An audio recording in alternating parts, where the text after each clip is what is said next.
నమస్తే. Welcome to big Telugu TV. ప్రస్తుతం మనతో పాటు ఉన్నారు బీజేపీ అధికార ప్రతినిధి యామిని సాధినేని గారు. నమస్తే అండి. నమస్తే. ఎలా ఉన్నారు? బావుంది. యామిని గారు, మిమ్మల్ని చూడగానే ఎవరికైనా ఫస్ట్ ఈ పొలిటికల్‌గా ఏం జరుగుతుంది? ఏంటి? ఇలా రకరకాల ప్రశ్నలు వస్తూ ఉంటాయి. ఎందుకంటే అది ఎలాంటి టిపికల్ క్వెషన్ అయినా చక్కటి సమాధానం మీ దగ్గర ఉంటుంది కాబట్టి. సో, అందుకని రొటీన్ ఇంటర్వ్యూ లాగొద్దు. బట్ కాస్త పాలిటిక్స్‌ని టచ్ చేస్తూనే జనరల్‌గా మాట్లాడుకుందాం. తప్పకుండా. యామిని గారంటే నేను చాలా మంది దగ్గర విన్నాను. మీ ఫేవరెట్ పొలిటీషియన్ ఎవరనంటే చాలా సందర్భాలలో 'జగన్మోహన్ రెడ్డి' గారు అన్నట్టుగా మీ సమాధానాలుంటాయట. నేనా? అదేంటి మీరు రివర్స్‌లో చెప్తున్నారు? అట మేబీ ఇలా రివర్స్ ప్రశ్న అడిగి నా నుంచి సరైన సమాధానం చెప్పించాలని నా నోట్లోంచి చెప్పేది మీరు వినాలని ఉబలాట పడుతున్నట్టున్నారు. ఆబ్వియస్‌లీ. సో, నా ఫేవరెట్ అంటే ఆదర్శనీయంగా తీసుకునేటటువంటి వ్యక్తులు హ్మ్. పండిట్ దీన్ దయాళ్ గారు, అలాగే శ్యామప్రసాద్ ముఖర్జీ గారు. హ్మ్. జనసంఘ్ వ్యవస్థాపకులు వాళ్ళిద్దరూ కూడా అంత్యోదయ సిద్ధాంతానికి రూపకర్తలు. అంటే మనమందరం కూడా కులమత భేదం లేకుండా, ప్రాంత భేదం లేకుండా ప్రజలందరూ కూడా అభివృద్ధి చెందాలనేది వారి సిద్ధాంతం. అదే జనసంఘ్, భారతీయ జనతా పార్టీ సిద్ధాంతంగా తర్వాత జరిగింది. హ్మ్. అలాగే అటల్ బిహారీ వాజ్పేయి గారి నుంచి కూడా వారికున్నటువంటి ఒక గొప్ప కవిత్వం అంటే ఇది కవితా పటిమ ఏదైతే ఉందో, వాగ్ధాటి ఏదైతే ఉందో దాన్ని చాలా ఇష్టపడతాను. ఇట్లా ఇప్పుడు నరేంద్ర మోదీ గారిని చూసుకోండి. అంటే ఒక్కొక్క వ్యక్తిలో ఒకరే ఓకే. అన్నిట్లోని కాకపోయినా ఒక్కొక్కరి ఆశయాల్లోనేమో శ్యామప్రసాద్ ముఖర్జీ గారు, పండిట్ దీన్ దయాళ్ గారు. వాగ్ధాటికొచ్చేటప్పటికి అటల్ బిహారీ వాజ్పేయి గారు. ఇంకొకటి వారి దగ్గర నుంచి నేర్చుకోవాల్సిందేంటంటే, శత్రువుని కూడా మిత్రుడిలాగా చూడడం. హ్మ్. అటల్ బిహారీ వాజ్పేయి గారితో ఉన్నటువంటి గొప్ప లక్షణం అది. అలా నరేంద్ర మోదీ గారిని చూడండి. వారు కూడా అంతే. ఒక అకుంఠిత దీక్షాపరులు వారు. అంటే సంకల్ప బలం చాలా బలమైంది నరేంద్ర మోదీ గారు.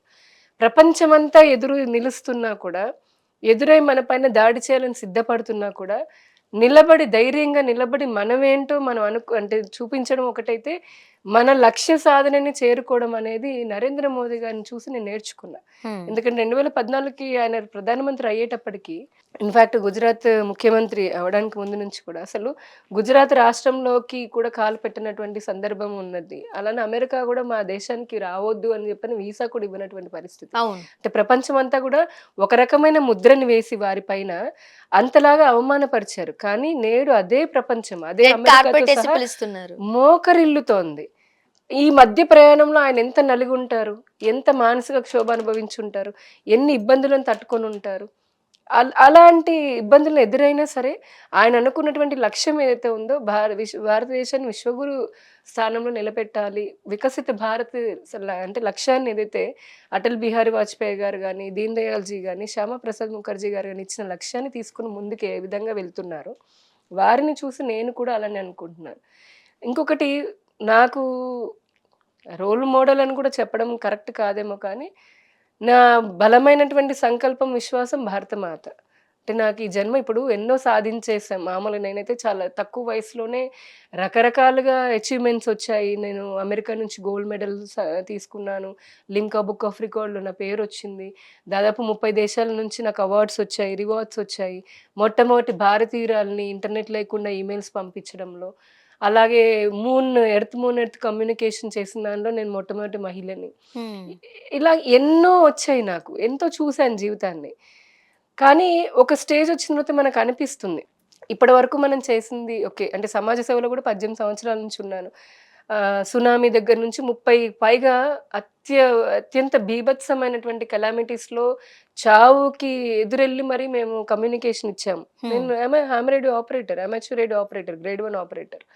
సో, అటువంటి సందర్భాల్లో అసలు ఇంటికి వెనక్కి వెళ్ళే పరిస్థితులు గూడా పసిఫిక్ సముద్రం దగ్గర నుంచి సముద్రాల మధ్యలో, కొండల మధ్యలో, మనుషులెవరు లేని ఐలాండ్‌లో ఇప్పుడు చెప్పట్లే నేను. 2009లో అంటే అప్పుడసలు ఇంత ఇంటర్నెట్ గాదు గదా! కనీసం మొబైల్ ఫోన్స్ గూడా పెద్దగా లేవు.